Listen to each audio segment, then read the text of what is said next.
When in the interview yesterday, Governor Palin said that she was chosen by you. She said that she had no hesitation that she could be president of the United States if, God forbid, something happened. That she was chosen. Okay, I said that. Say it again. Gotta go like this. That she was chosen by you primarily to reform Washington, to reform the government. She kept using the word reform. You have been in Washington, Senator, for 22 years as a congressman and a senator. The Republicans have been in power for the last 8 years. So, and I can understand why the Democrats talk about reform. But who is it that Governor Palin is going to reform? You? The Senate? The Congress? The Republican Party? That's a good line. Actually, you know, the Democrats have been in charge of both houses for the last 2 years. Seen any big improvement? No, but the point is, we're not talking about economy. We're not talking about housing. She was chosen to reform the government. Because that's what she's done. That's what she's done. Who is? But you chose it just to reform. The Republican Party, the Democrat Party, even an independent. She'll reform all of Washington, just like she did by doing what she did in Alaska. What is she going to reform specifically? Senator. Well, first of all, earmark spending, which she vetoed $500 million worth in the state of Alaska. She also took some earmark spending. No, not as governor. She didn't. She vetoed. Look. The fact is that she was a reform governor. She took on a Republican governor of her own, incumbent governor of her own party, and defeated him. She sold the airplane. She fired the chef. She sold the airplane at a loss. She was very... Well, you wanted her to keep it? No, I wanted her to at least get her money back. It was an 80% cut in spending. Look, the big point is she reformed government in Alaska. She freed Alaska, really for the first time. What's the biggest reform? You got to let me finish. You got to let me finish, okay?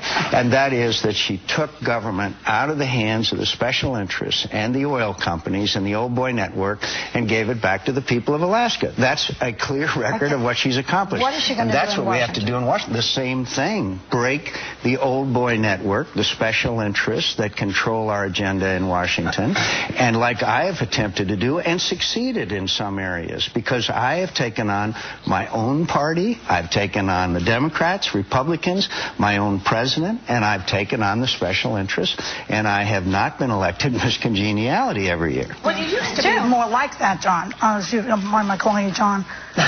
Shame on you. You know, you used to be more of the maverick, then you sort of turned. In what way? Well, you became much more lockstep, I think, with your party, with George Bush's policies. I don't see the old John McCain, who used to really buck the system as much, because I can understand why. You want to get elected.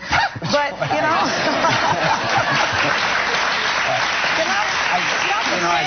I've been through this litany before when I say, okay, what specific area have I, quote, changed? Nobody can name it. I'm the same person that I always was. I'll be glad to have Whoopi do it.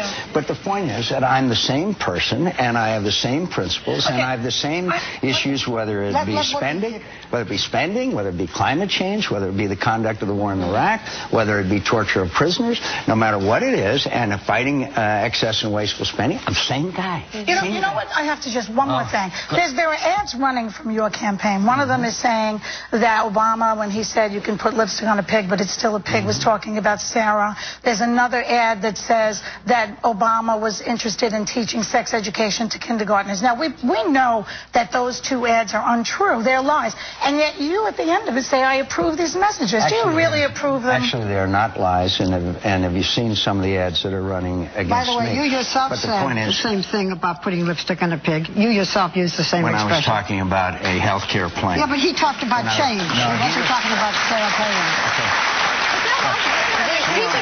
Senator Obama chooses his words very carefully, okay? He shouldn't have said it. He shouldn't have said it. He chooses his words very carefully.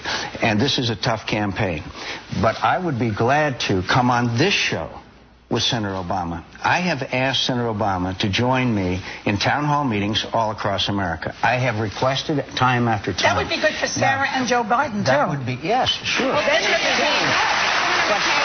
the top of the ticket leads. Yeah. And if we had done what I asked Senator Obama to do, because I've been in a lot of other campaigns where I have appeared with the opposition in front of the people and listened to their hopes and dreams and aspirations, I don't think you'd see the tenor of this campaign. Why do you so think when he's Senator not Obama doing? comes back on, why don't you ask him? We will. Say, why don't you come on this show with Senator McCain? Go around the town hall meetings all over America. You bring us Sarah Palin, we'll ask Barack Obama.